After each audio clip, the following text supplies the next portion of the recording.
SKB Bangla টিউটোরিয়ালে তোমাদের স্বাগত। আশা করছি তোমরা প্রত্যেকেই ভালো আছো এবং সুস্থ আছো। এসএলএসটি এবং মাদ্রাসা এক্সাম প্রিপারেশনের সঙ্গে সঙ্গে আমাদের এই চ্যানেলে নবম থেকে দ্বাদশ শ্রেণীর ছাত্রছাত্রীদের জন্যও বাংলা বিষয় থেকে বিভিন্ন ধরনের ভিডিও দেওয়া হয়ে থাকে, যেমন কবিতা, গল্প, প্রবন্ধ এবং উপন্যাসের ব্যাখ্যা, বিশ্লেষণ, MCQ প্রশ্ন ও উত্তর। এছাড়াও বাংলা ব্যাকরণ ও বাংলা সাহিত্যের ইতিহাস থেকে আমরা ডিটেলসে ক্লাস দিয়ে থাকি।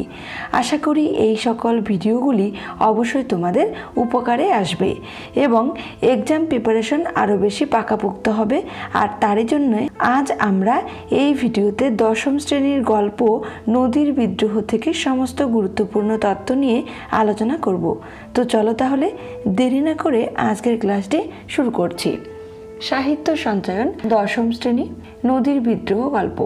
নদীর বিদ্রোহ সম্পর্কে গুরুত্বপূর্ণ তথ্য নিয়ে আলোচনা করার আগে আমরা লেখক পরিচিতি সম্পর্কে জেনে নিই, কারণ এখান থেকে বিভিন্ন ধরনের গুরুত্বপূর্ণ প্রশ্ন কিন্তু দিয়ে থাকে এবং আসতেও পারে। লেখক পরিচিতি লিখেছেন মানিক বন্দ্যোপাধ্যায়। নদীর বিদ্রোহ গল্পটি 1908 খ্রিস্টাব্দে মানিক বন্দ্যোপাধ্যায় জন্মগ্রহণ করেন সাঁওতাল পরগনার দুমকায়। তার আদি নিবাস ছিল বর্তমান বাংলাদেশের অন্তর্গত ঢাকা জেলার বিক্রমপুরে। মানিক বন্দ্যোপাধ্যায়ের প্রকৃত নাম হল প্রবোধ কুমার বন্দ্যোপাধ্যায়। তিনি সাহিত্য রচনা করেছেন মানিক নামে। তার আসল নাম কী ছিল বা প্রকৃত নাম কী ছিল? প্রবোধ কুমার বন্দ্যোপাধ্যায়। মানিক নাম ছিল কিন্তু তার ছদ্মনাম, আর মানিক নামে তিনি কিন্তু সাহিত্য রচনা করেছেন।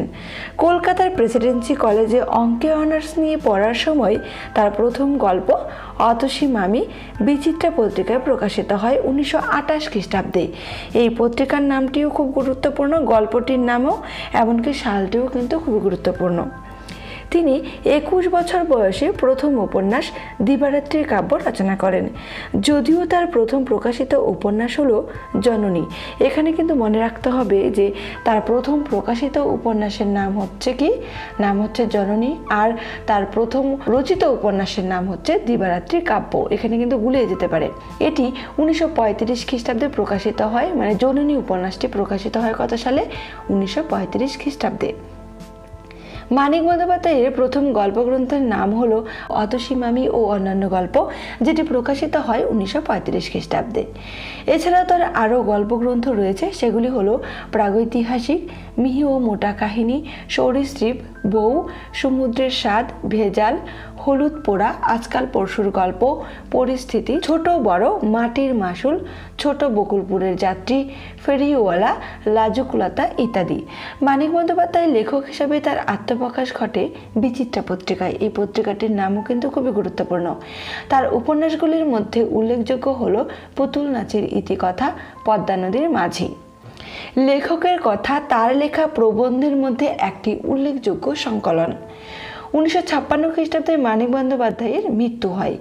মৃত্যু সালটিও কিন্তু খুবই গুরুত্বপূর্ণ। তার জন্ম হয়েছিল কত খ্রিস্টাব্দে? তার জন্ম হয়েছিল 1908 খ্রিস্টাব্দে, আর মৃত্যু হয় কত সালে? মৃত্যু হয় 1956 খ্রিস্টাব্দে। এখন আমরা জানব রচনা পরিচিতি সম্পর্কে। উৎস সরীসৃপ গল্পগ্রন্থের অন্তর্গত, আর সরীসৃপ গল্পগ্রন্থটি প্রকাশিত হয় 1939 খ্রিস্টাব্দে।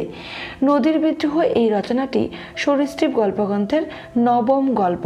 এই তথ্যটিও কিন্তু খুবই গুরুত্বপূর্ণ। ভাবমূল বিজ্ঞান, প্রযুক্তি ও মানবতা। চরিত্র নদীর চাঁদ। নদীর বিদ্রোহ গল্পের প্রধান চরিত্র নদীর চাঁদ। এখন আমরা জানব প্রাসঙ্গিক তথ্যাবলী, গুরুত্বপূর্ণ তথ্যাবলী নিয়ে। নদীর বিদ্রোহ গল্পের কেন্দ্রীয় চরিত্রটি হলো নদীর চাঁদ। তার বয়স 30 বছর। নদীর চাঁদ পেশায় ছিলেন স্টেশন মাস্টার। প্রত্যেকটি লাইনে কিন্তু গুরুত্বপূর্ণ প্রশ্ন উত্তরগুলো রয়েছে। যেমন এই লাইনটি ধরো যে নদীর বিদ্রোহ গল্পের কেন্দ্রীয় চরিত্র কি? কেন্দ্রীয় চরিত্র হলো নদীর চাঁদ। একটা পার্ট দেখো, তার বয়স কত? 30 বছর নদীর চাঁদের। নদীর চাঁদ পেশায় কি ছিলেন? Station master. দেখো একটা লাইনের মধ্যেই কিন্তু রয়েছে গুরুত্বপূর্ণ MCQ। নদীর চাঁদ রওনা করিয়ে দিয়েছিল 4:45-এর প্যাসেঞ্জার ট্রেনটিকে।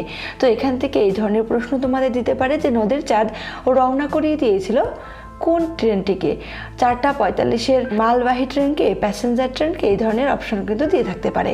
বা এমন হতে পারে 4:45-এর যে সময়টা রয়েছে 4:45, সেখানে কিন্তু 2:45 বা 3:45, 5:45 এরকম কিন্তু টাইম দিতে পারে।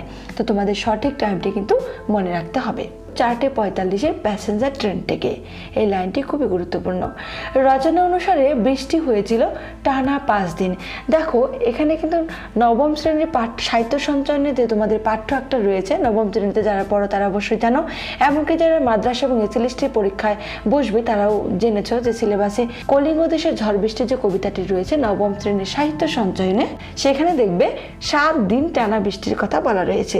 তো এখানে কিন্তু সেই দিনটা কিন্তু গুলিয়ে যেতে পারে, যেখানে কিন্তু রয়েছে 5 দিন।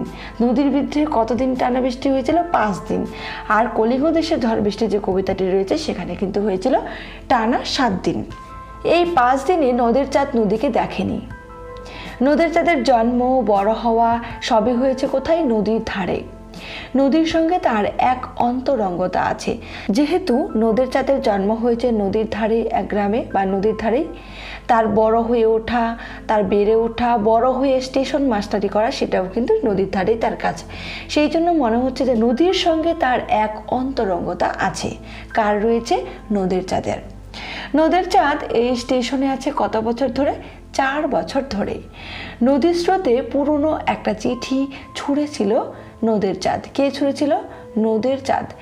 কোন চিঠি? পুরনো একটা চিঠি। কাকে লিখেছিল সেই চিঠিটি? দেখো পরের লাইনে রয়েছে, চিঠিটি ছিল তার স্ত্রীর উদ্দেশ্যে লেখা। আর এই চিঠিটি ছিল 5 পৃষ্ঠার। এই লাইনটিও কিন্তু খুবই গুরুত্বপূর্ণ। মুষলধারায় বৃষ্টি চলেছিল ঘন্টা 3 ধরে।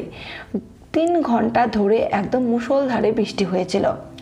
তাহাকে বিশ্বাস নেই, নদীর সম্পর্কে এই কথাটি কিন্তু বলা হয়েছে।